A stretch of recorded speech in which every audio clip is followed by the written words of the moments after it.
हमरे गाँव के लंबी बाजार बजरिया जाने दो। हमरे गाँव के लंबी बाजार बजरिया जाने दो। हमरे गाँव के लंबी बाजार बजरिया जाने दो। हमरे गाँव के लंबी बाजार बजरिया जाने दो। ओही बजरिया से आई एक निशानी, अरे ओही बजरिया से आई एक निशानी। एक हीरा दुई लाल बजरिया जाने दो। अरे एक हीरा दुई लाल बजरिया जाने दो। हमरे गाँव के लंबी बाजार बजरिया जाने दो। हमरे गाँव के लंबी बाजार बजरिया जाने दो। हीरा समदिन के मजीरा बजावे, अजी हीरा समदिन के मजीरा बजावे। अजी लाल कटाए दुनो गाल बजरिया जाने दो। अजी लाल कटाए समदिन के दुनो गाल बजरिया जाने दो। हमरे गाँव के लंबी बाजार बजरिया जाने दो। हमरे गाँव के लंबी बाजार बजरिया जाने दो।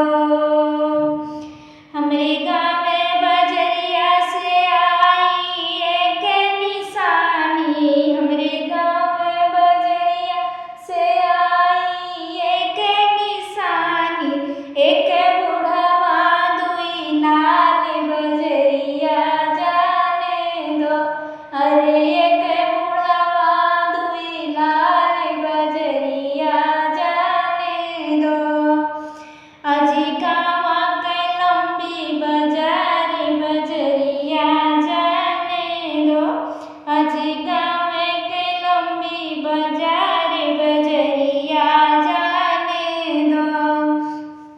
गाँव बजरिया से आई एक निशानी, अरे गाँव बजरिया से आई एक निशानी।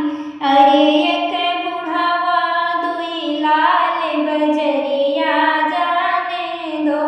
अरे एक बुढ़वा दुई लाल बजरिया जाने दो। हमरे गाँव के लंबी बाजार बजरिया जाने दो। हमरे गाँव के लंबी बाजार बजरिया जाने दो। अब बुढ़वा समदिन के गोड़वा दबावे, अरे बुढ़वा समदिन के गोड़वा दबावे।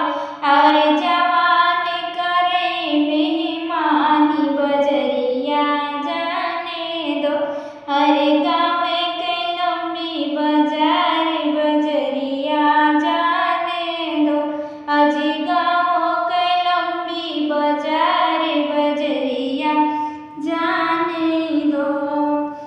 गाँव बजरिया से आई एक निशानी, अरे गाँव बजरिया से आई एक निशानी।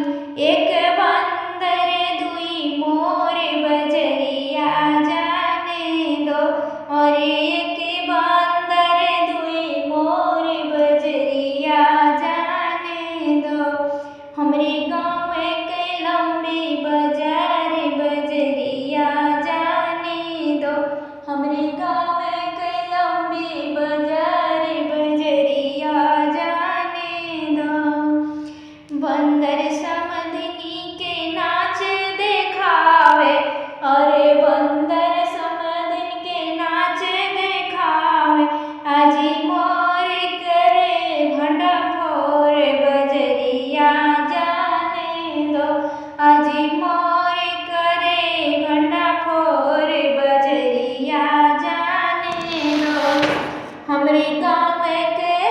अरे गाँव